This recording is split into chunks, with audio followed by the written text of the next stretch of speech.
Welcome to Auto Resolve. In this quick guide, I will show you how to fix Verizon account login problems. Fix 1. Check internet connection. Step 1. Make sure you're connected to a stable Wi-Fi or mobile data network. Step 2. Try opening another website or app to confirm your connection. Fix 2. Verify username and password. Step 1. Go to the Verizon login page or open the My Verizon app.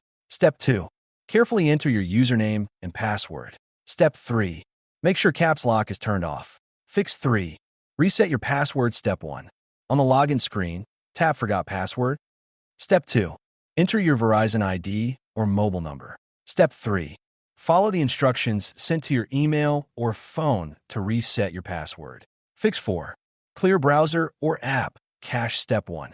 If using a browser, go to Settings, Privacy, Clear Cache and Cookies. Step 2. If using the app, go to Phone Settings, Apps, My Verizon, Storage, Clear Cache. Step 3. Restart the app or browser and try logging again.